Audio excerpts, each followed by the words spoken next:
Encore en hésitation, Pakistan, Nigeria, mais en fait peut-être Ghana. Ce que j'ai constaté, et ça c'est pour vous Brut Afrique, c'est qu'en commençant mes recherches, ceux qui sont le plus chauds là pour l'instant, qui vraiment on les voit, c'est les Africains. Il y a un espèce de truc qui est en train de naître partout. Bah, tout le monde connaît Nollywood évidemment, mais en fait ça s'arrête pas qu'au Nigeria. Non, la relève, elle est francophone aussi, et même elle va plus loin, elle est lusophone. Sur le continent africain, il y a une espèce de truc. Quand moi j'ai fait mes recherches, à la base, j'avais pas pour intention spécialement d'aller sur le continent, et c'est le premier truc qui apparaît, quoi. C'est les Africains, ils sont trop chauds. Je me suis senti bien, très bien. La preuve, j'ai déménagé plus tard au Sénégal en me disant je veux aller en Afrique.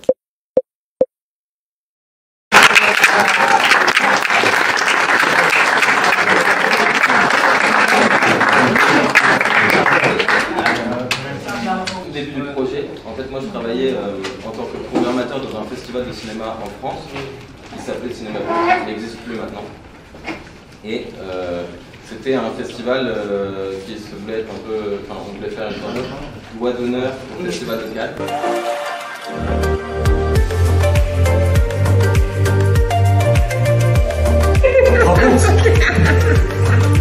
Tu t'emmerdais pas.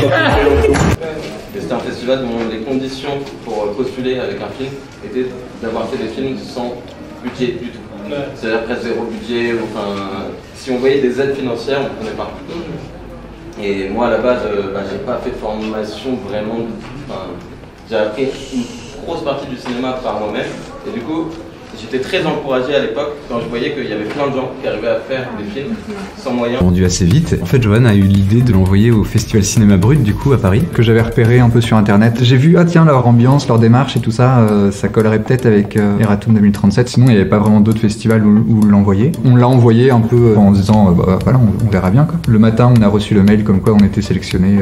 Mais on était en séance de boulot, je me souviens. Ouais, c'était un lendemain de tournage. On y était, et puis sans trop attendre, parce qu'on s'est dit il y a d'autres longs métrages en compétition. Ouais, plutôt quali. Ouais, il y avait quand même certains longs métrages qui avaient été autoproduits, mais avec des moyens bien plus conséquents que le nôtre. Et puis finalement, ouais, on a eu le premier prix du festival de Brut d'Or du long métrage. Donc moi, ça m'a donné beaucoup de courage de voir qu'il y avait plein de gens plus vieux qui arrivaient à faire des films sans aucun moyen. Et donc j'ai commencé à me dire que c'était possible en fait de faire du cinéma. Avant, sans ça, je voyais vraiment ce milieu comme un truc fermé. Et en participant à ce festival, c'est là qu'on avait reçu un film de Hollywood. On l'avait pris tout de suite, on avait vraiment adoré. Et il y a du coup l'américain que vous avez vu qui était venu pour le représenter. Et en fait, il avait commencé à me dire, si tu veux nous aider, tu pourrais faire des sous-titres français pour les films de Hollywood. Du coup, j'ai commencé à faire ça bénévolement, quoi. Et en fait, un jour, avec l'hospitalité africaine que je ne connaissais pas encore à ce moment-là, ils m'ont dit, mais en fait, tu sais, si tu veux venir, les portes sont grandes ouvertes, tu vois. Et donc un jour, je me suis dit, ok, il faudrait peut-être que j'y aille. C'est comme ça que je suis parti là-bas, et c'est là que j'ai eu vraiment un choc que j'ai vraiment adoré. Et c'est là que l'idée de cette série a germé. Et je me suis dit, tiens, ce serait super d'essayer de documenter. Dans pas mal de documentaires, j'aimerais faire une série en fait entière. Mais à chaque fois, elle est à la rencontre de justement ces espèces de nouvelles formes de cinéma un peu souterraines aux quatre coins du monde. J'ai commencé avec l'Afrique parce que juste le continent africain, c'est ce qui ressort le plus dès que tu fais des recherches. Il y a énormément de choses qui se passent ici, mais l'idée, ça serait aussi d'aller ailleurs. Et en fait, de parler de ça, quoi, de parler de tout, comment le cinéma est bousculé, d'aller à la rencontre justement de ces nouveaux acteurs.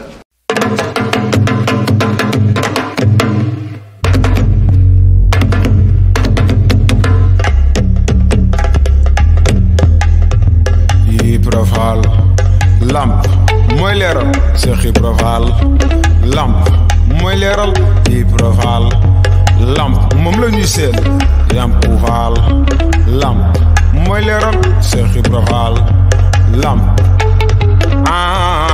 sant leen ko Cheikh Ibra Fall jëf jël lañu wax lu waay jëf yaa ko moom jaajëfate Cheikh Ibra Fall Cheikh Ibra nee na ñàkk joriñu lu waay jëf yaa ko moom wooy Cheikh Bamba gërëm na ko maam Lamp Fall Cheikh Ibra Fall yaay ko ñu dimbali maam borom sëggi beeg siggi bi bu du woon yow Cheikh Bamba réer bëñ bi maam yaa ñu nital Cheikh Bamba sant la war nañoo si kër Góor Fall baatu la ilaha illallah sant leen ko Cheikh Ibra Fall dimbali ak yërmande Baay Fall boo bëggee Seex Bamba murit santal Seex Ibra Faal waay baatu la ilaha illallah faal sa leer gi wër na àdduna Ibra Faal balambe yaay Kamal Faal may si bége Kumba Faal géej Bambulaan Faal moo ko wax sant leen ko Seex Ibra Faal Seex Ibra sa leer gi wër na àdduna Faal wooy organisation Baay Faal Seex Ibra Faal yaa ñu dimbali maam booy éducation Baay Faal Baay Abdu Sakoor Faal Baay Amdi Mustafa Faal wooy Rejalu Laay Baay Faal góor dëgg Baayu Lalla Faal yaay Faal Baay Faal ne du ko dukkat ci Ibra Faal yaay Faal Baay Faal ne du ko dukkat ci Ibra Faal mana yaay Faal ne du ko dukkat ci Ibra Faal mag da ko dukkat xale da fa dukkat ci Ibra Faal Ibra Faal lamp mooy leeral Cheikh Ibra Faal lamp mooy leeral Ibra Faal lamp mooy leeral Cheikh Ibra Faal lamp mooy leeral Ibra Faal lamp su ma dugg Tuuba moom lay seen. Bonjour, bonsoir, bienvenue sur la chaîne du Sorcerer et aujourd'hui nous avons la chance et le grand honneur de faire une nouvelle interview sur la page et on a la chance et l'amabilité de voir Thomas Hollande qui est un documentariste. Il a eu l'idée de créer un documentaire qui s'appelle Everywood où il part dans les pays africains pour rechercher des gars qui arrivent à faire des courts-métrages à petit budget. Il avait fait sa première... c'est une série de documentaires en fait. Le premier épisode était centré sur le Sénégal et le deuxième épisode était centré sur Ghana si je ne me trompe pas. C'est ça. Et maintenant, il a l'amabilité un peu de me donner cette interview pour me donner un peu l'idée globale un peu qu'il avait derrière ce documentaire que je trouve intéressant. Pour ceux qui sont les abonnés de la page, je crois que vous avez déjà vu... un sujet dont j'avais abordé ça un peu brièvement vers la fin un peu du sujet que j'avais fait sur Sandalman. Là, si vous ne l'avez pas encore vu, vous pouvez le voir. Je mettrai le lien en description. Bonjour Thomas. Merci. Salut. encore pour d'avoir accepté cette invitation. Déjà, on va aller les pieds, on va mettre les pieds dans le plat. Les pieds dans le plat. Les pieds dans le plat. Partout, les pieds partout. Ouais. Les pieds partout. Qu'est-ce qui t'a donné cette idée folle de faire ce documentaire que je trouve vraiment génial parce que j'ai beaucoup appris sur même ta manière de voir un peu... Qu'est-ce qui t'a donné la curiosité déjà? Toi, je pense que tu as connu l'Afrique un peu sur le tard. Qu'est-ce qui t'a donné cette curiosité vraiment de se dire j'ai envie de faire un documentaire sur ça et pourquoi l'Afrique? Alors, avant d'arriver sur l'Afrique, avant même ça, moi je faisais des tout petits films en France. J'ai commencé assez jeune à aimer le cinéma. Et très vite, en étant basé à Paris, j'allais quand même souvent dans les endroits où ça se passe, les festivals à Paris, les salles de cinéma comme la Cinémathèque, etc. Et en même temps que j'avais cette passion pour le cinéma, je sentais tout de suite une sorte de frontière entre les réalisateurs et le public. Les réalisateurs et le public, qu'est-ce que tu veux expliquer un peu mieux? Je veux dire par là que je trouve que dans le cinéma, le réalisateur c'est Dieu vivant. C'est les philosophes 2.0. C'est quelqu'un, il y a des grands auteurs, mais il y a un espèce de truc de l'ordre presque du divin. Et les spectateurs sont tout en bas. Enfin, il y a un déséquilibre un peu, je trouve. Et quand tu commences et que tu es jeune et que tu te dis j'ai envie de faire des films, on te dit attends, le cinéma c'est réservé quand même aux gens une certaine élite quoi. Qui en ont là-dedans, mais derrière qui est aussi le porte-monnaie qui suit le gros cerveau. Donc tu penses que tu vas faire quoi? Retourne jouer dans le bac à sable. Et donc à ce moment-là, le bac à sable c'est un peu YouTube parce que c'est le premier espace qui arrive comme ça sur le tas où n'importe qui peut diffuser un film en fait.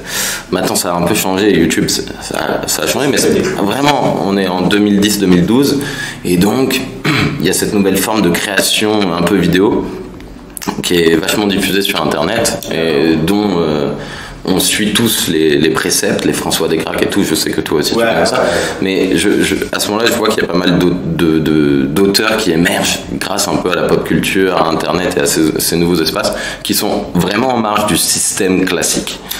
Et moi je me mets à travailler dans un festival qui s'appelait Cinéma Brut. Et dans ce festival, le critère pour postuler, c'était faut que ton film, il n'y ait pas une seule subvention dans ton film. Donc on regardait à la fin du générique, si on voyait CNC, si on voyait aide, région, si on voyait le film, c'est out. À la limite, on acceptait les crowdfunding, les financements participatifs, mais point à la ligne. Et du coup, en fait, pas que Cinéma Brut, mais en allant à plein d'événements un peu comme ça, de festivals, j'ai vu qu'en gros, le cinéma tel qu'on le connaît, c'est un iceberg. Ce qu'on voit, c'est les films tout propres, super, quelques films d'auteurs super aussi, quelques films qui arrivent à faire leur petite vie en festival, qui eux vont être distribués. Mais en fait, c'est 5-10% vraiment des films et du réseau de production, et le reste, c'est un espèce d'iceberg énorme. Et donc, moi, je me suis dit que ça serait quand même super de faire un documentaire pour témoigner de ces circuits alternatifs qui, en fait, deviennent de plus en plus sérieux et qui maintenant rivalisent vraiment avec le grand cinéma. Donc ça vient de là. Et donc en commençant ça, la première fois où j'ai eu l'idée, c'était quand j'étais parti en Ouganda, où j'avais rencontré justement l'industrie de cinéma Wak Hollywood, qui font des films dans les bidonvilles de Kampala, la capitale d'Ouganda. Et en fait, moi j'étais allé à leur rencontre là-bas, et c'était incroyable. En fait, en étant sur place, j'ai vu que les mecs, il y a tout, c'est juste, il leur manquait peut-être un peu du matos, plus de qualité. Comment s'appellent un peu tous ces mecs de Wak Hollywood, qui était un peu le cerveau un peu derrière un peu ces gars-là? En gros, il y a un gars, je veux pas donner son âge, mais on va dire c'est le plus vieux de l'équipe, et c'est lui le réalisateur, il s'appelle Isaac Nabwana. On l'appelle aussi communément le Tarantino d'Ouganda, là-bas. Et qui a une vraie patte, qui a une vraie approche du cinéma, qui a même des codes un peu différents. C'est pour ça que les films de Wak Hollywood ont pas mal marché à l'international, parce qu'il y a une vraie inventivité dans ces films-là. C'était pas un truc de Boston là, à l'époque un peu là, le truc Boston critique, je sais pas, festival. Il y a une partie un peu de l'intelligentsia américaine cinéphile qui l'a un peu pris. Hein. Ouais, ça a marché. Il y a une autre partie ils se sont vachement fermés en disant non mais des Africains qui s'entretuent, c'est pas notre vision de l'Afrique. Nous en fait on veut voir des Africains qui arrivent à survivre de la malaria et Deliba. Nana.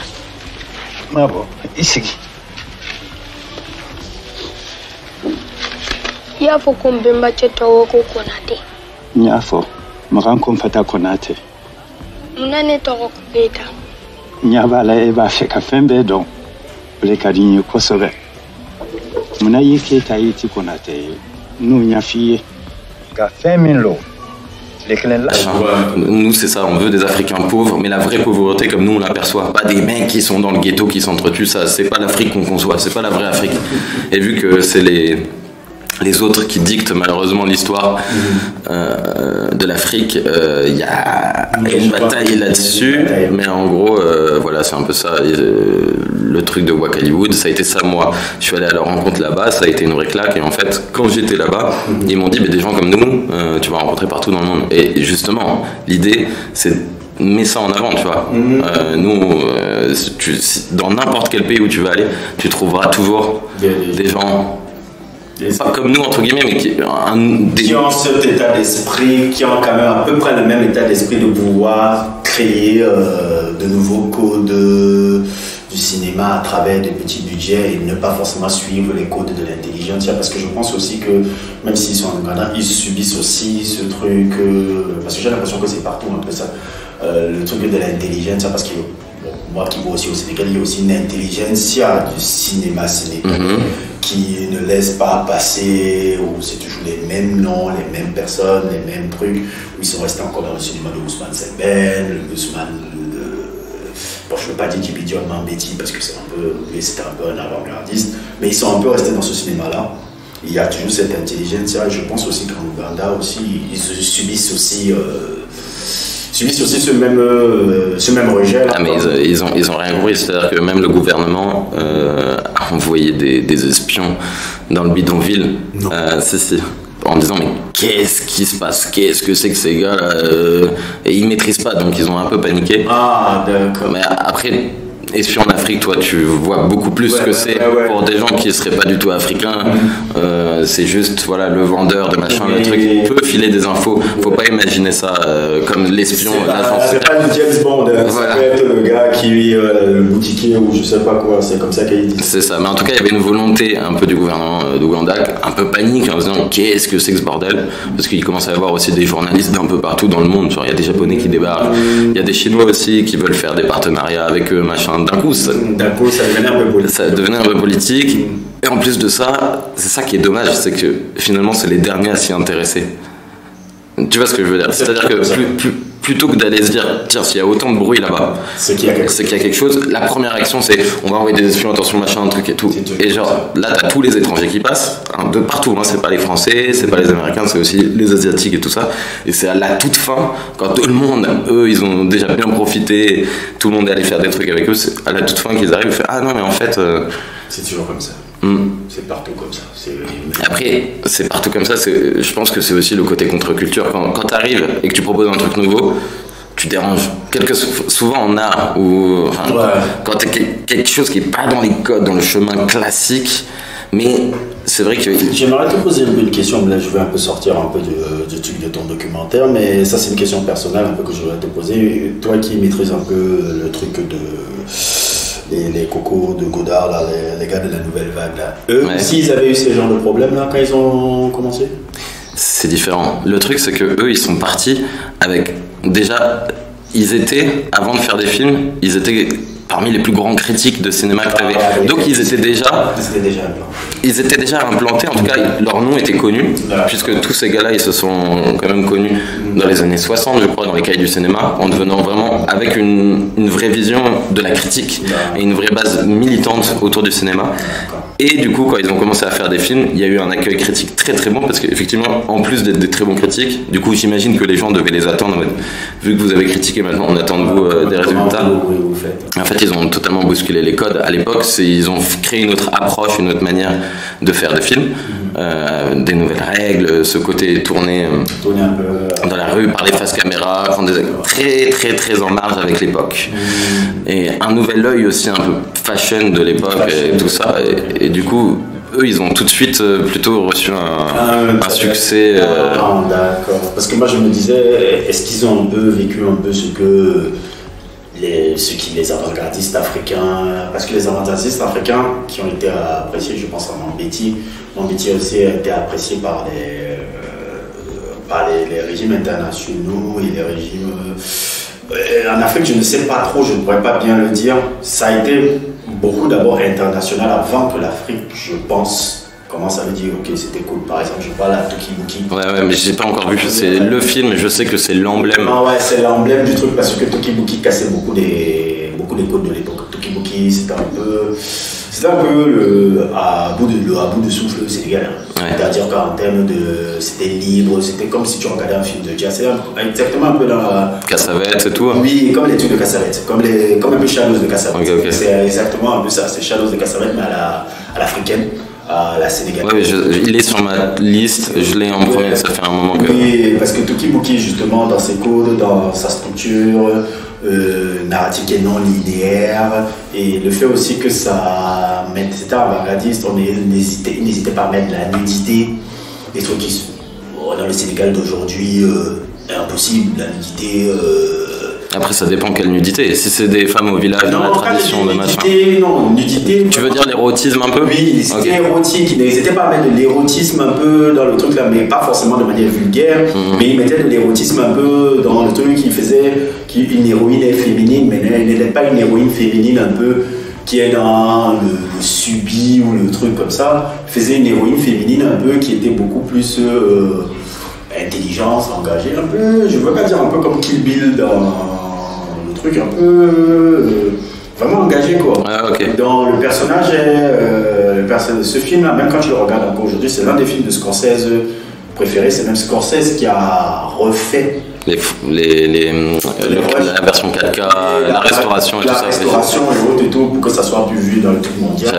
J'avais entendu parler de ça, et je sais que Scorsese porte un certain intérêt dans l'aspect restauration. Je sais que là, c'est l'américain d'Ouganda qui m'en avait parlé, mais je sais que Scorsese avait un peu pour projet aussi de mettre un endroit où tous les films que tu vois, comme quand tu vas au Cameroun, quand tu vas faire la route vers Bafoussam, tu croises encore genre plein de gars qui vont te vendre les films avec. Comment il s'appelle le vieux de l'époque, un vieux comique camerounais que tu retrouves beaucoup dans les films. Je crois que c'est pas Toto, non, ça je confonds avec l'Italie. Comment il s'appelle un peu là, Jean-Michel Cancan. Oui, Cancan. Et je sais qu'il y avait un vrai souci.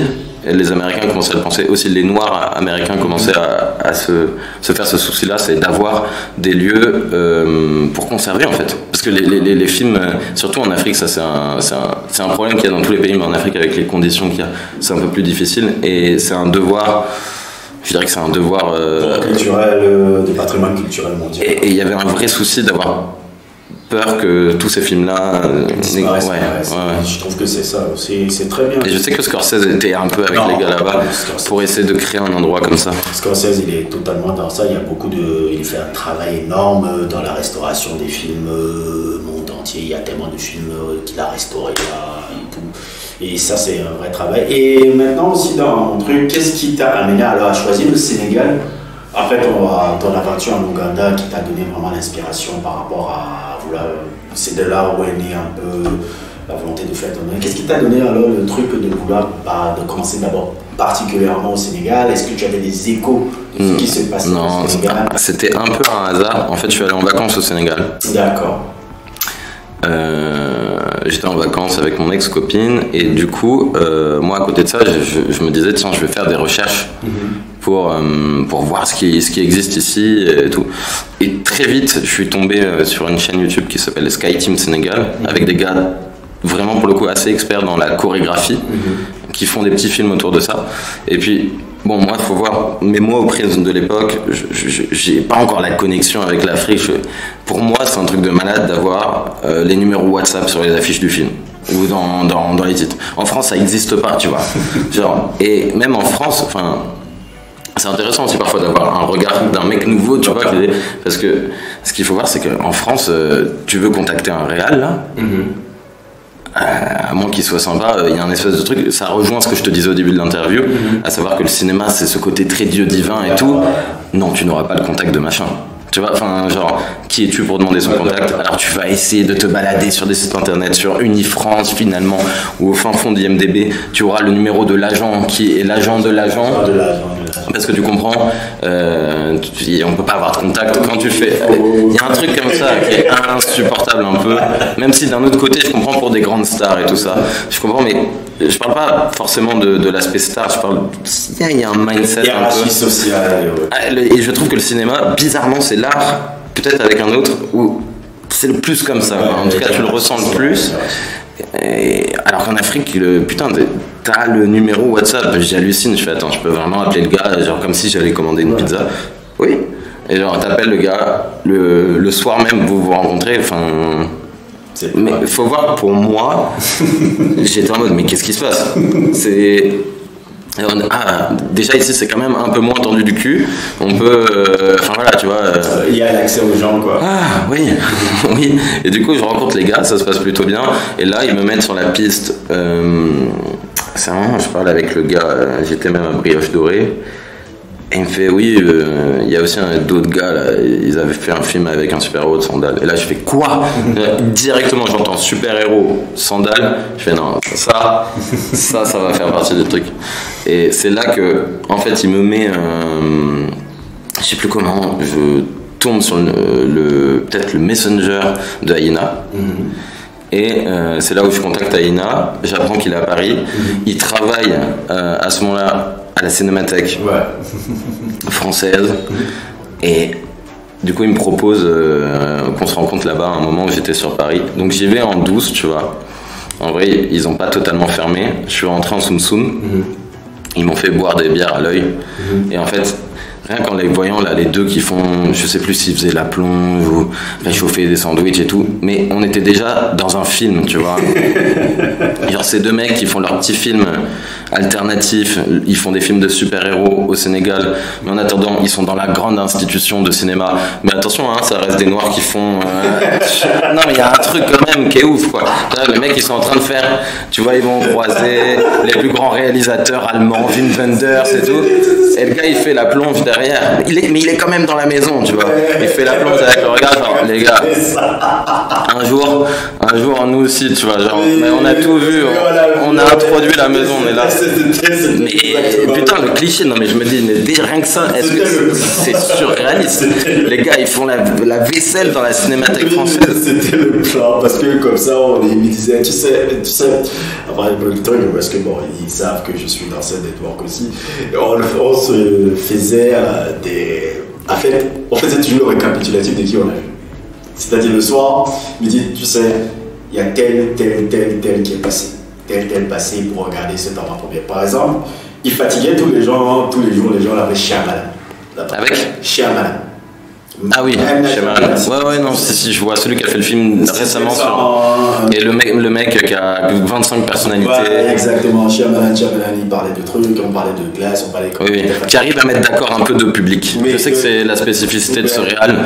Souvent le grand public et le public d'auteur, il arrive à mettre un peu... En France, surtout en Europe. Okay. En Europe, parce qu'aux États-Unis, il est un peu moqué. Ah bon? Okay. Très moqué. Aux États-Unis, après 6e sens, mais en Kassab, la plupart des films qu'il a fait, on dit il va te faire foutre. Mais en Europe, il est hyper bien. En France, alors on le regarde, alors je ne sais pas comment. Et Shyamalan parlait toujours à ces trucs, oui, ok, moi je suis fan de Shyamalan. Et on lui a donné pour son anniversaire la possibilité d'assister à l'avant-première justement du film Glace, où il a eu la chance de discuter et de converser avec Shyamalan, qui les a parlé, ils ont parlé un peu de trucs de films, c'était un peu un truc où on essayait de comment ça se passe de l'intérieur, voir comment le truc, et on avait toujours un truc pour noter un peu, voilà comment eux ils font un peu dans leur intelligence, le truc, c'est toujours des stratégies à l'externe. Et si tu veux, moi c'était un peu pareil. Ouais. C'est pour ça que quand on s'est rencontrés là, bon, en plus de ça, quand je leur ai dit que je jouais à Super Smash Bros, ils m'ont sorti une Switch, je les ai défoncés. Je tiens à le dire vraiment, genre ils étaient nazes. Surtout Charles, vraiment c'est fou d'être aussi mauvais. Et mais tout de suite, du coup, le courant a pris, quoi. On a vu qu'on avait plus ou moins la même envie, qu'on se sentait plus ou moins la même position, enfin qu'on était des outsiders un peu du cinéma. Un peu la même histoire, un peu mais différente. Et en plus, passion, pop culture, geek, jeux vidéo et tout ça. Et de là, j'ai découvert Sandalman, j'ai regardé les deux films, j'ai trouvé ça génial. Toute l'histoire qui est autour, j'ai trouvé ça génial. Et puis j'ai rencontré Lamine aussi, l'autre collectif. Et donc je me suis dit, ok, il faut faire quelque chose au Sénégal. Là, j'ai quand même trois collectifs, chacun avec des histoires, des choses à raconter, qui pour moi témoignent de beaucoup de choses au Sénégal. Donc il y avait matière à faire quelque chose, quoi. Ouais, dans ça a été le premier épisode. Après, je me rappelle quand j'avais fait l'avant-première à l'Institut français à l'époque, si je me souviens bien. Et moi-même aussi, ça m'a beaucoup retenu parce que moi, je dois t'avouer que je ne connaissais pas les gars de Sky Team. Que c'est bon, les gars de Team Spartan, parce que justement les acteurs travaillent là. C'est aussi que je pense que Sky Team, ce premier collectif, ils sont un peu moins côté pop culture, plus art martial, vraiment. Art martial, film hongkongais. Peut-être un peu côté Mortal Kombat et tout, peut-être inspiration jeu de combat. Moins animé, un peu moins internet, moins... Ouais. Ils sont un peu plus dans un truc que la culture internet. Donc c'est ça aussi. Dans Sky Team, je dois t'avouer que ça a été aussi une découverte pour moi, mais dans ta manière que tu avais fait, la manière vraiment que tu avais fait le documentaire, surtout le premier épisode, c'était très agréable de voir vraiment l'œil de quelqu'un extérieur par rapport à comment vraiment ces groupuscules un peu qui arrivent à faire des courts-métrages à petit budget, mais dans des styles différents et dans des langages différents, d'eux qui ont complètement la culture du net, et justement Sky Team qui n'ont pas véritablement la culture du net, mais qui sont un peu alternatifs par rapport à... Comment je pourrais expliquer ça en bon français, c'est-à-dire c'est des gars qui font des films d'arts martiaux et qui voudraient s'inscrire dans le cinéma sénégalais, avec des films d'arts martiaux, là où les autres... C'est qu'il y a un combat en soi aussi. C'est qu'il y a un combat en soi. C'est pas facile, ouais. C'est pas facile. Là où les deux autres revendiquent vraiment le fait d'être dans une forme de contre-culture nette. C'est ça. Et je dois t'avouer que ces deux pôles-là, pour les connaître bien, c'est vraiment les Français qui nous ont inspirés. Que ça soit... Alors, et ce qu'il faut voir, c'est que la plupart de... Tu vas me parler de la génération un peu vidéaste / cinéaste sur YouTube, qui elle-même était vachement alimentée par les Américains, quoi. Et les Américains, comment on peut parler ça? Les Américains étaient les premiers à concevoir vraiment... Américains et anglais. Je pense à Tom Ska. Tom Ska, je ne connais pas ça. Mais c'est à l'ancienne. C'est vraiment lui qui a inspiré Antoine Daniel sur le côté court-métrage. Il y avait beaucoup de sketchs avec un humour geek déjà aux États-Unis. J'ai plus totalement le nom de les chaînes, mais si on diguait un peu, je pourrais ressortir tous les trucs. Et c'est ça aussi qui a un peu influencé. Ça a influencé les Français et autres et tout. Mais nous, on a été beaucoup influencé par cette contre-culture un peu. C'est parce que pour moi, c'est la contre-culture un peu française, un peu ces gars qui arrivent à faire les trucs. Et je dois avouer que c'est eux qui ont permis à ce que tout ce que tu as vu par rapport à les travaux qui se sont faits ici au Sénégal, c'est par rapport à ces gars. Parce que nous, on était marqués par ces gens-là. On était marqués par ces gars-là qui arrivaient à faire des courts-métrages et qui venaient un peu de la génération pop culture japonaise, animée, jeux vidéo, tout ce truc-là. Et qui le revendiquait comme une... Qui le revendiquait sans vraiment avoir honte par rapport à ça. Moi aussi, c'est exactement la même influence. Ouais, donc à partir de là et tout, on l'a fait avec nos propres codes et c'est là où on a développé ça. Et moi, je trouve que c'était très bien de voir un peu le parallèle, un peu le documentaire que tu avais fait. Ça m'a permis de comprendre un peu que vraiment le parallèle de l'influence par rapport à ça. Et qu'est-ce qui t'a amené alors à repartir en Ouganda avec l'épisode 2 ? Parce que Waka Hollywood, toute l'histoire. Déjà, je suis vraiment fan de leurs films. Ouais. Je trouve que. Ils produisent une centaine de films. Beaucoup moins. Hein. Beaucoup moins. Ah ouais, beaucoup moins. Ah. Ils ont dû faire. C'est assez étrange, mais je dirais ils ont dû faire une dizaine de films. D'accord. Il y en a 2 qui sont vraiment en ligne. Il y en a 3-4 qui sont plutôt, je crois qu'il faut payer pour les voir ou je sais plus trop quoi.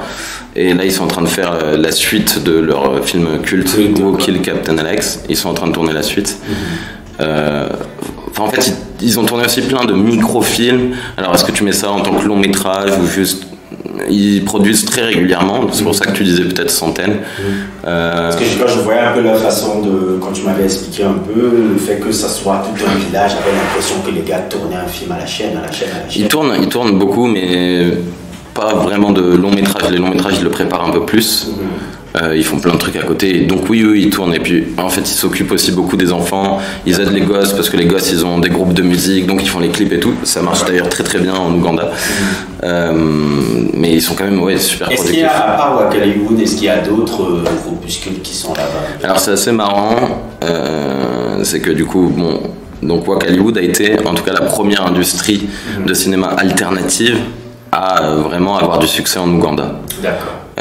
Ce qui est drôle, c'est que très rapidement, d'un coup, il y a d'autres bidonvilles où tu commences à voir des films d'action de l'autre bout, de machin, ça en a inspiré d'autres. Je sais qu'il y a un autre maintenant bidonville qui a repris un peu le système. J'étais allé à un festival de films dans Kampala en fait. Ouais. Et il y avait un truc, c'était un peu la même chose quoi. Ça a commencé avec un mec qui vole de la drogue, je sais pas quoi, ça partait. Et c'est là où j'ai compris qu'en fait, et les gars m'ont dit oui, nous on a été les premiers à faire ça, mais du coup il y en a d'autres. Est-ce que je dirais copier, je sais pas. Je trouve que c'est une bonne chose que chacun reprend après il reprend avec les propres codes, mais qui a une inspiration, c'est pas bien, franchement. Ouais. Ça crée un peu une sorte d'industrie et tout. Et après, il y avait une partie dans le documentaire à l'époque, je n'avais pas vu le deuxième documentaire, mais il y avait une partie à l'époque quand tu m'avais montré les rushs où on voyait, je sais pas si c'était des boutiquiers qui vendaient Des DVD. Des DVD ou... C'est vrai qu'il n'y en a pas trop au Sénégal. Enfin, c'est fini ça. C'est fini ça, mais je me rappelle. Parce que chez nous au Cameroun, ça c'était quelque chose. Et au Cameroun, ça continue. Enfin, moi je sais que les dernières fois que j'y suis allé, tu vois quand même de temps en temps. À l'époque, dans les années 90, c'était le truc. Ouais. Ah ouais, tu partais même au marché de Nokoti là. Tu pouvais avoir ton film. Direct. Ah ouais, mais même encore, hein, moi, quand j'étais à New Bell, là, à Douala, au marché, là, tu croisais quand même beaucoup moins, mais il y en avait encore. Alors que je trouve qu'au Sénégal, non, c'est fini. C'est fini. Mais en Ouganda, ouais, t'en as encore pas mal. Ouais. Je leur donne encore 2-3 ans au grand max. Enfin, pourquoi je les donne 2-3 ans? Bah, parce que comme tout le monde, ça va suivre la tendance. Enfin, voilà, j'imagine. Mais. Et ouais. Ça a participé sûrement à développer leur culture par rapport à ce qu'ils voulaient à tous ces films qui les ont influencés, parce que je vois qu'il y a... En fait, ce qui est très marrant, en Ouganda, la particularité de l'Ouganda, et ça c'est vraiment propre à l'Ouganda, c'est pas le Kenya, c'est pas la Tanzanie, c'est pas machin, c'est l'Ouganda, t'as des VJ sur les films, et c'est ça qui fait la popularité d'un film. Et un VJ c'est quoi? C'est un mec, en fait c'est un peu ce qu'on fait là, nous, c'est un mec, il va regarder le film, et en regardant le film, il va le commenter avec un micro en dialecte. Et donc généralement, il y met beaucoup.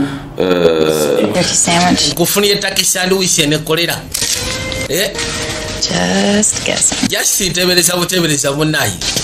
Rodi atero kujja n'ekyebika ekimuleta si byakulya oba si byakunywa. Iced tea? Unyasoka na musimba akakopo ka iced tea. Okay. Kuna kwesi kabi. Can I get you something else? Beko kyekufulira yeche yakyo n'otandika nakyo. Son émotion et tout. Et ce qui est drôle, c'est qu'il y a plein de fois où en fait il comprend pas du tout la langue du film, mais juste en fait c'est lui qui. Il fait le truc en freestyle comme ça. C'est ça. Et là-bas, genre ils appellent ça spicing. Il faut que ton movie soit. Enfin, ils disent c'est comme un plat, si t'as pas d'épices, ça va juste être. Et du coup, t'as toujours un gars qui va parler sur le film. Et en fait, les gens, ils vont pas tant acheter le film pour le film. Ils en ont. Et ça peut être Terminator ou je sais pas quel film de Kung Fu. Ils vont être là, bon. Mais par contre, ils vont voir le nom du VJ.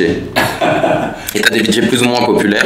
Et on va dire que c'est carrément le VJ, en fait, c'est la popularité du VJ qui va faire que les gens achètent le film ou pas. D'accord. Et je pense que c'est ça aussi qui fait que pour l'instant, il reste aussi sur le DVD et tout. Et parce que sur le DVD, tu as encore les options où tu peux changer d'un VJ à l'autre. Tu sais, tu peux changer de piste sonore. Tu te souviens sur les trucs, tu peux. Et c'est pour ça qu'ils arrivent encore à avoir du. Je pense qu'il y a encore cette culture-là. Mais le VJ, ouais, c'est un vrai truc, faut que tu regardes. Moi, je pense que c'est unique par rapport à eux. Je pense pas que parce que nous, on n'a pas cette culture du VJ au Cameroun avec. Ouais. Non, ça c'est. Ça peut donner une spécificité un peu au cinéma. Et après, j'ai vu que tu as fait justement. Et c'est pour ça, dans le doc, tu verras, il y a une partie où il y a toute une histoire où les VJ, ils ont popularisé Charlie Chaplin. Ano bakuzeroyi eno sebo oluwagabe emirimu omulimu gwandibadde gwe nesebo alina gwagugabire atojja kuyingira eleveta ebyeleveta biveeko byesonyiwe amwadde omulimu gwakusiimuula omulimu gwafunye leero gwakusiimuula amukiriza kwate madala ebyali futi abyesonyiwe n'akalingiza nkajja yakaganye ebyali futi. Et les gars, justement, les VJ, ils prennent un peu tous les films, hein. Ça peut être aussi bien le dernier blockbuster qu'un vieux film d'époque.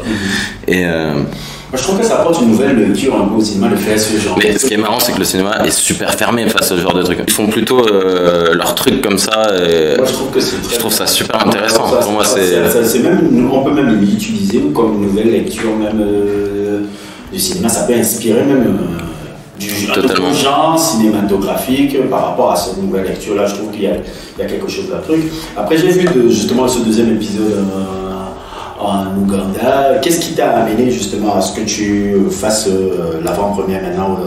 Tu as fait une avant-première dernièrement à Ciné Banlieue. Explique-moi un peu comment tu as vécu un peu cet échange avec les gars de Ciné Banlieue, parce que pour les gens qui ne le savent pas, ici à Dakar, il y a, je ne sais pas si c'est une institution, je ne sais pas comment les décrire un peu. C'est une école, une association. Voilà, une association un peu de gens vers Parcelles Asseni. Parcelles Asseni, c'est un peu la banlieue dakaroise et tout, où tu vois un peu des jeunes dakarois qui viennent de banlieue, qui ont appris le cinéma par eux-mêmes. Et Thomas est parti justement présenter son documentaire dernièrement là-bas. Qu'est-ce qui t'a poussé à aller là-bas et qu'est-ce que tu as ressorti un peu comme expérience par rapport ton avant-première et comment il a été accueilli même aussi là-bas? Déjà, pourquoi là-bas? Parce que c'est l'essence. Enfin, moi, dans les documentaires, ça parle d'un cinéma autodidacte. D'accord. Et là, est-ce que c'est pas la meilleure chose que d'aller rencontrer une autre forme de cinéaste autodidacte, une autre forme, parce qu'il y a un côté école gratuite un peu de la rue, mais école quand même. Mais ça reste des autodidactes et ça reste, pour moi, c'est face à ce public-là que je veux montrer les choses. Et je trouvais ça intéressant d'ailleurs que, d'une part, t'es plein de gars sénégalais qui se sont formés par le cinéma à travers cette école et qui ont appris par eux-mêmes grâce à l'école. C'est une école gratuite, quoi. Tu sais, c'est que le week-end. Ah, d'accord. C'est que le week-end, parce que la semaine, tout le monde travaille. Et donc, ils mettent tout leur temps libre là-dedans. Et le but, c'est vraiment... D'ailleurs, les gars me disaient, il y a énormément de gens, les techniciens sénégalais, etc., que tu vas trouver sur les tournages aujourd'hui au Sénégal, qui sont passés par là. Et c'est vraiment... Enfin, je sais pas, c'est le centre de formation vraiment. Et c'est incroyable, je crois que c'est à la base, j'ai plus le nom de ce monsieur, et donc désolé pour ça, mais je sais que ça vient de l'initiative d'un homme qui vivait à Parcelles justement, qui est décédé depuis, mais c'est lui qui a lancé le truc où il se disait je vais élever les petits par le cinéma et l'art. Ma filmographie après le conservatoire du cinéma, où j'ai fait mon film de fin d'études qui s'appelle Le Visiteur du matin, parce que c'était tout à fait normal, je suis rentré au Sénégal. C'est vrai que je n'ai pas fait beaucoup de films, happé par la formation des jeunes, parce que je me dis que le cinéma, ce n'est pas toujours la réalisation. Il y a plein de jeunes ici qui sont passionnés du cinéma et qui veulent être formés. C'est aussi une façon d'être cinéaste que de s'investir au niveau de la formation de ces jeunes-là. Mais en 2003-2004, j'ai quand même réalisé Le Gardien du Monde du Silence, qui est un documentaire sur une personne à Saint-Louis qui vit dans un cimetière. Et ce film, effectivement, a été diffusé. Mais à côté de ce film-là, en réalité, actuellement, je suis avec une dizaine de scénarios. Mais toutes ces dernières années, comme je l'ai dit tout à l'heure, je suis complètement pris par la formation des jeunes au niveau de l'université de Dakar, au niveau de la banlieue et jusqu'à Ngaïméré d'ailleurs. Et je vais transmettre la passion du cinéma et leur expliquer que faire des films c'est possible. C'est ça en fait, Ciné Banlieue. Et donc il a fait des formations, il a mis tout son temps et son énergie là-dedans. C'est pour ça que tous les élèves aujourd'hui dans Ciné Banlieue, il y a même un système de promotion. Donc si tu rencontres des gars de Ciné Banlieue, il va te dire je sais pas, Mam Gay de la 4e promotion. Ou si tu rencontres mon ami Issa Diata, il va te dire qu'il est de la 14e promotion. Il y a une hiérarchie aussi. Il y a ce truc des anciens, un peu à l'africaine et tout. C'est ça qui est très intéressant aussi, c'est que c'est un truc qui s'est fait pour le coup. Souvent, les trucs de cinéma, c'est des trucs associatifs de Toubab, ou d'étrangers qui viennent machin, etc. Là, j'ai l'impression que c'est un truc qui s'est fait relativement dans un écosystème 100% sénégalais, avec un mindset aussi et c'est un peu traditionnel. Une façon de voir l'africaine. Ce qui est super intéressant. Et du coup, c'est pour ça que c'est important de bien expliquer ce que c'est. Mais c'est des gens qui se sont élevés par le cinéma. Il y a cet esprit-là, quoi. C'est ça qui motive Ciné Banlieue. Et du coup, c'était intéressant de confronter l'autre monde, celui plutôt de vous et de moi. Où on peut se retrouver d'une certaine manière dans le côté. On fait le film par nous-mêmes. La passion et le côté autodidacte. Ça. Voilà, on se retrouve 100% là-dessus et du coup c'était vraiment de loin pour moi une des projections les plus intéressantes à faire parce que c'est deux mondes qui se croisent un peu et qui la forme, on va dire le fond, on va dire la forme même si le fond un peu diffère, mais la forme de faire des films par nous-mêmes et par nos propres codes, on se rejoint un peu là-bas, même si le fond n'est pas forcément la même culture cinéma dans laquelle on a fait nos formations en fait. Je pense un peu, c'est un peu ça qui diffère un peu entre les deux, un peu, si on peut. Ouais, c'est ça. Mais ça a été très très bien reçu. Il y a eu beaucoup d'échanges. C'était marrant, enfin, t'aurais dû être là parce qu'ils ont un peu boxé en même temps. Ils faisaient beaucoup de remarques. On m'a toujours dit que Ciné Banlieue, c'est des gens qui sont très directs. Ah ouais, en fait, on dit là-bas qu'on va te cuisiner après. Moi, ils ont été plutôt tendres, mais en même temps, je parle d'un truc. Je crois que c'est quand même très compliqué de me mettre cher sur ce sujet-là, qui est plutôt genre. Là, on parle de la passion, donc c'est moins l'affaire de analyser mon découpage technique et faire un truc comme ça. Mais moi, ça a été très bien reçu. C'était juste, ce qui était marrant, c'est que eux, jamais dans leur, ils font un certain cinéma d'auteur sénégalais. Et ouais, un petit peu cette prolongation là. Je pense qu'il est plus moderne et tout, un peu. J'imagine aussi le côté Mati Diop, machin et tout ça. Mais eux, ils ont jamais fait un film d'action. Ni fantastique. Et tu sais, ils m'ont dit un truc intéressant. Ils ont reconnu, dans Sky Team, dans le premier collectif, ils ont reconnu un gars qui était chez eux. Sauf que le gars est parti. Parce que lui, il disait, moi, je veux être acteur et faire du cinéma d'action. Et du coup, ça serait intéressant de reparler à ce gars-là, parce qu'il n'y a pas tout à fait trouvé sa place. En tout cas, lui, c'était pas ce cinéma-là qu'il voulait faire. Et ils étaient quand même assez ouverts. Je crois que ce qui les a beaucoup intéressés, Ciné Banlieue, c'est de se dire, c'est quand même pas si inintéressant si on se mélangeait un peu aussi à ça. Et on avait cet échange-là, parce que moi j'étais en mode, au départ c'était peut-être un peu critique, et après je leur disais, moi à mon sens, ce qui fait la force du cinéma d'un pays, la vitrine du cinéma d'un pays, pour moi ce qui fait la force, c'est comment ce pays arrive à mélanger les gens. Tout de suite je pense au cinéma coréen.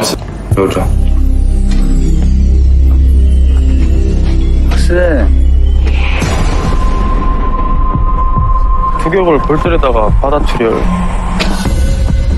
엄마!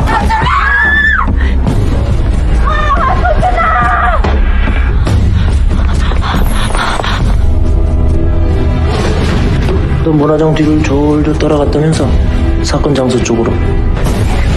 네가 죽인 거야? 미쳤어 엄마? 당연히 안 죽였지.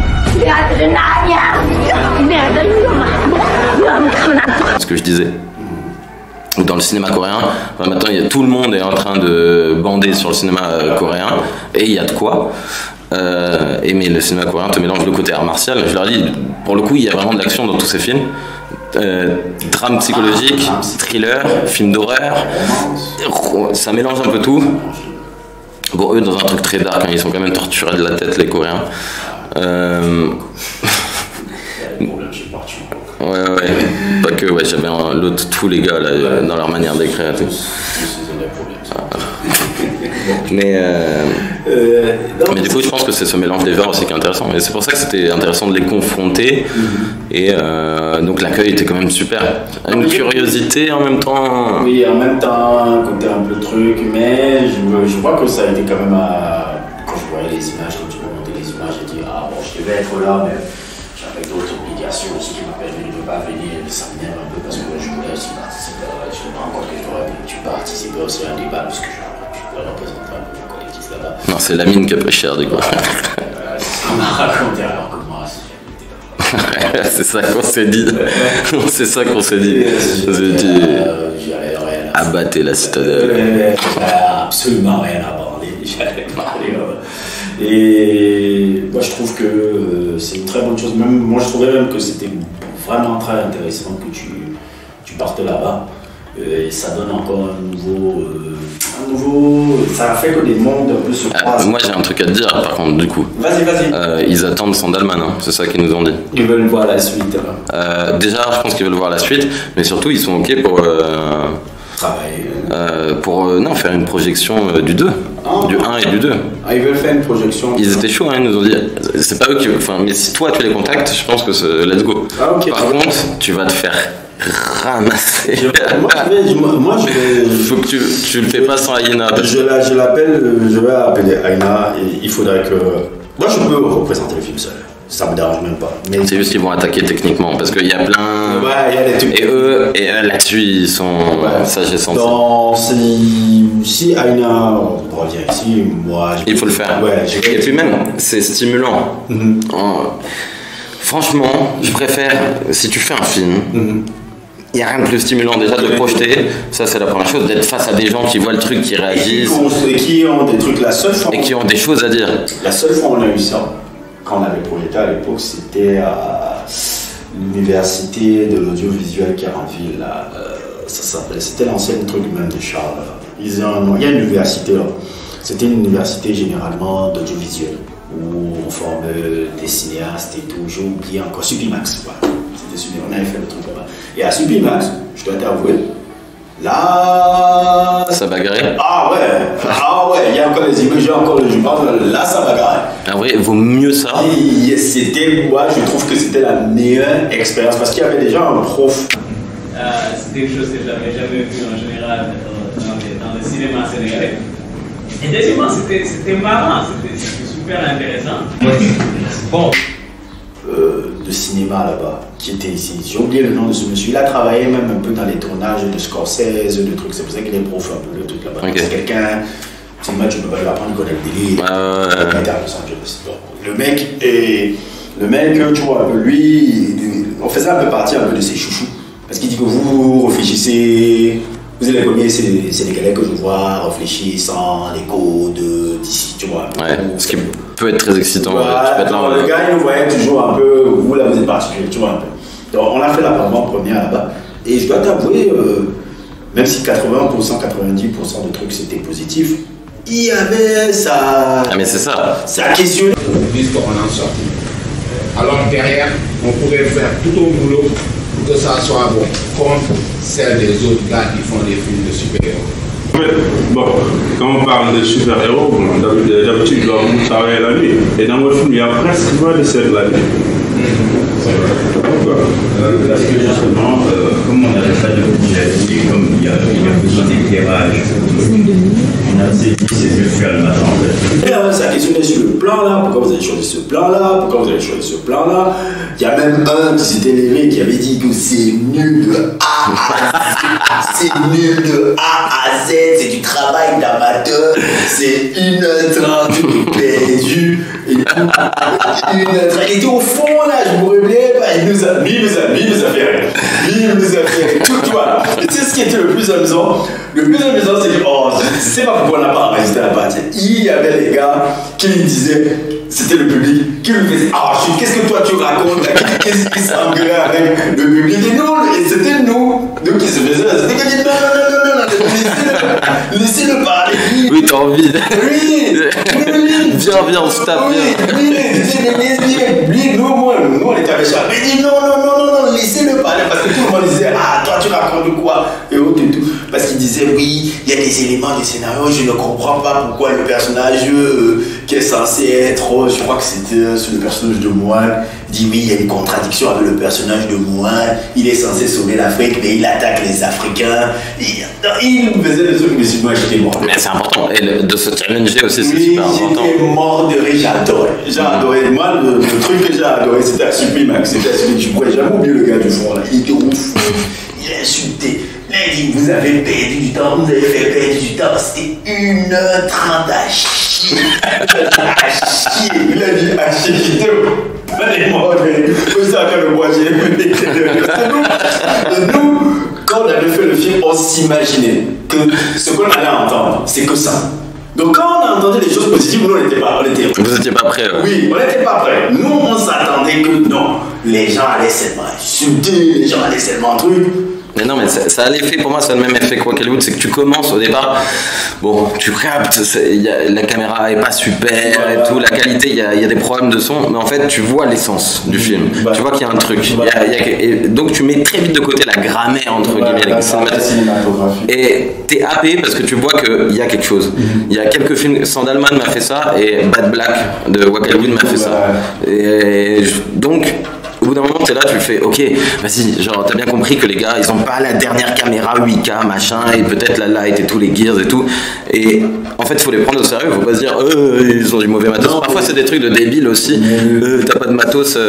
Ça a été très intéressant. Moi, j'ai 1000 fois plus, je donne tout mon respect à quelqu'un qui a pas d'argent mais qui fait, que quelqu'un qui va peut-être écrire son court-métrage. Tu sais, tous les 2 mois, tu vois le gars, il fait, ouais, j'écris mon court-métrage là, c'est bientôt prêt, hein, je suis en train, on va me filer et tout, et puis tu le revois 3 mois après, il fait ouais, bah non mais là, en fait j'ai fait ma V24 Et puis 2 ans après, il est à sa V186, mais finalement, genre, il va juste bosser dans une bibliothèque.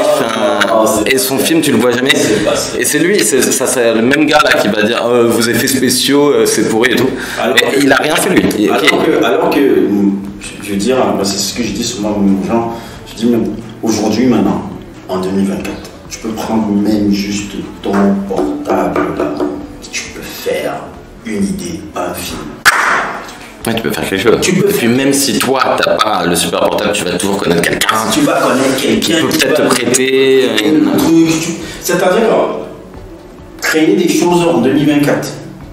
Franchement. Ouais, c'est possible. C'est possible même. C'est quand même. Et je te retrouverai. Donc, il y a une interview qui m'a. C'est Avery Wood, l'idée est venue d'une interview. Vas-y. Je vais te l'envoyer. C'est une interview de Coppola qui parle de son film, tu sais. Le film qu'il a jamais réussi vraiment à tourner sur Don Quichotte, je crois, c'est ça. Hein. Ah, le truc, Lost in La Mancha. À un moment, il donne, dans le making-of, où il donne une interview à sa femme, je sais plus trop quoi, je vais te retrouver ce moment, où il parle du cinéma dans le futur, et lui il est en mode, il parle, les caméras, les caméscopes viennent d'arriver VHS, tu vois, et il donne cette interview en disant, non mais, demain c'est plus nous le cinéma, ça va être, il dit exactement une petite grosse dans l'Oyo, genre qui actuellement il doit jouer avec le caméscope de son père, personne l'attend, elle est dans le truc paumé à côté du Wisconsin, tu vois, et elle va apprendre avec son truc et c'est elle qui va révolutionner le cinéma. Elle va devenir d'un coup la nouvelle Mozart, c'est exactement ce qu'il dit, du cinéma.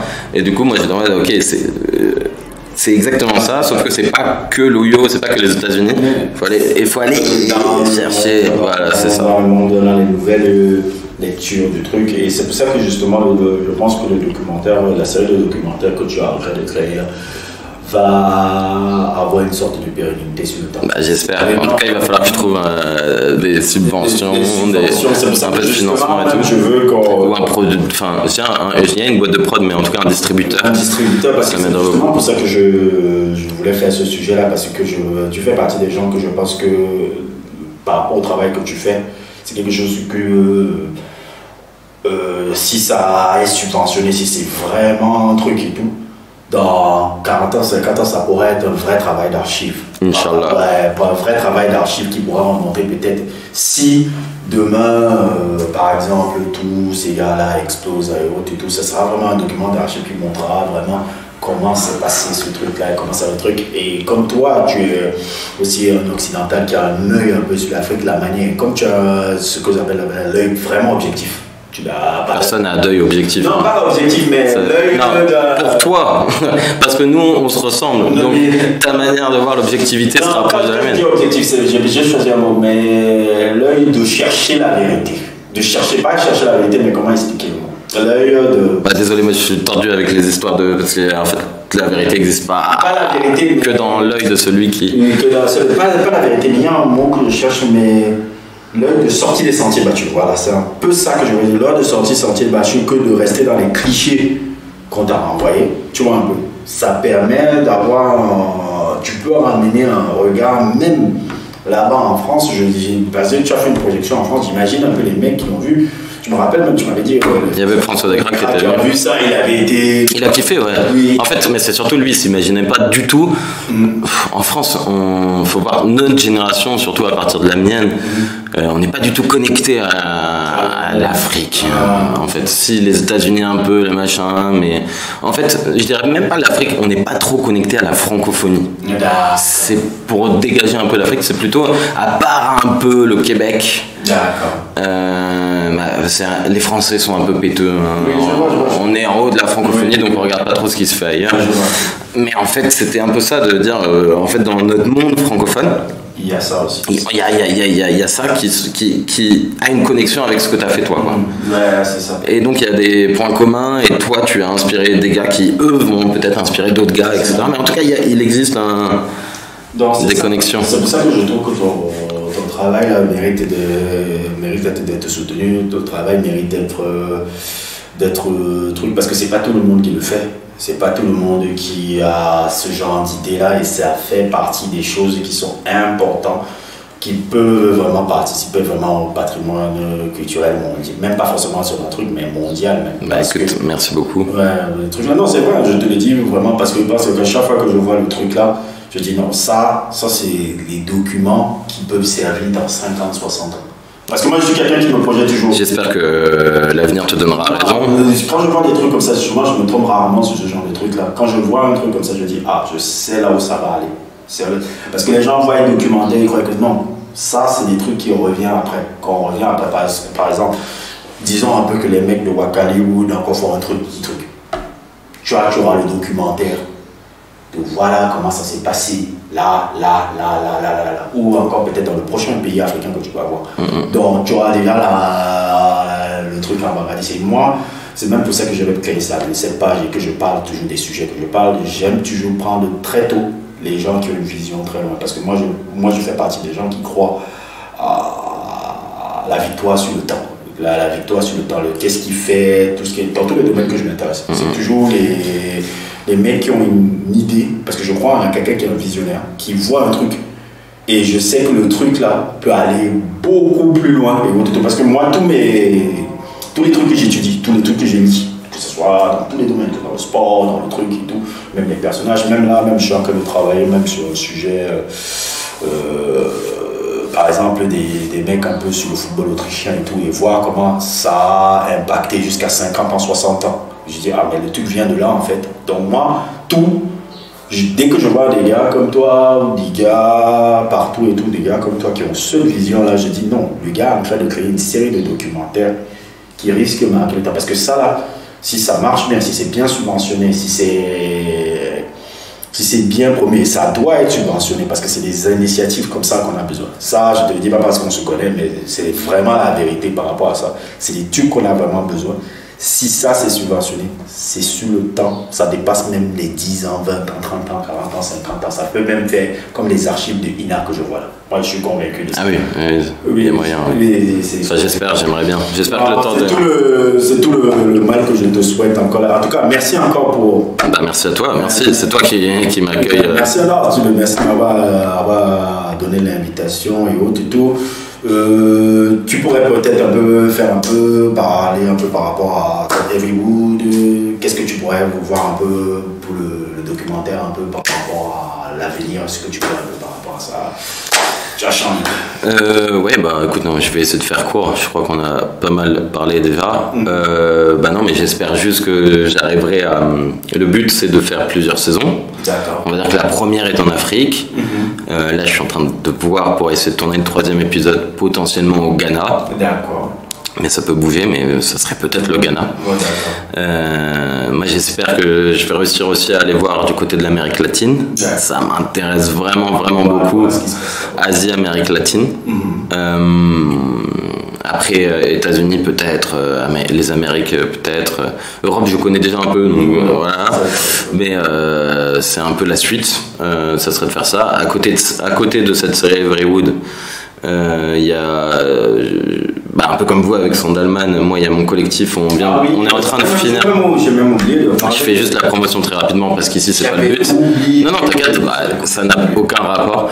Mais on est en train de finaliser le montage de notre premier long métrage qui s'appelle Shrek Life. Oui, puisque tu fais partie de ton collectif Les Grabuges. Le Grabuge, ouais. Le collectif. Et donc un film tourné aussi en autoprod entre la France et les États-Unis. Et il y a une scène au Sénégal maintenant. Ouais. Où t'es dedans.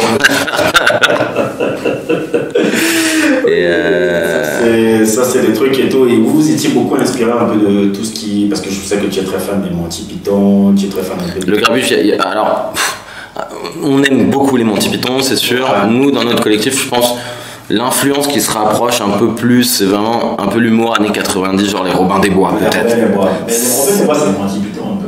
Oui, eux ont été inspirés par les Monty Python, mais avec un truc plus français, plus Daniel Auteuil, machin, plus dans notre grille de lecture bien française, avec Monsieur Dupont et la moustache, quoi. Mais donc non, le Grabuge, c'est un collectif de réalisateurs, on fait des fictions absurdes, et on est en train de faire justement ce premier long métrage. Vous n'avez pas encore d'idée de date, vous n'avez pas encore... Le film sera fini cette année, 2024. Et là, bah, pareil, on va essayer de taper chez des diffuseurs, faire les festivals. Et on verra. On espère que ça va donner des histoires surprenantes comme vous avez eu un peu avec Sandalman. Après, ça peut aussi amener un peu à avoir Julia Rush, parce que je voyais un peu les références là, genre les clés de la bagnole, ce genre de... Ouais, c'est un peu ça. Et le côté un peu aussi road trip à l'américaine. Évidemment, des trucs genre Easy Rider, le côté un peu Nouvelle Hollywood, esthétique, il y avait un peu de ça. Et Borat, quoi. Borat, ouais. Des trucs, c'est très con, hein, ça reste comédie. Et surtout que je sais qu'en France, un peu, ce n'est pas, c'est pas le truc apprécié par les... Non, pas trop. Mais on verra, hein. On dit que les choses changent, donc peut-être que... En tout cas, c'est tout le bien que je peux vous souhaiter encore aussi par rapport à ça. En tout cas, merci encore pour ton interview. Merci encore le truc. Merci à vous aussi d'avoir pris le temps de regarder cette vidéo à l'heure et à l'endroit que vous regardez. N'hésitez pas à liker, n'hésitez pas à vous abonner et à plus pour d'autres aventures. Merci à tous. Merci beaucoup. Ouais.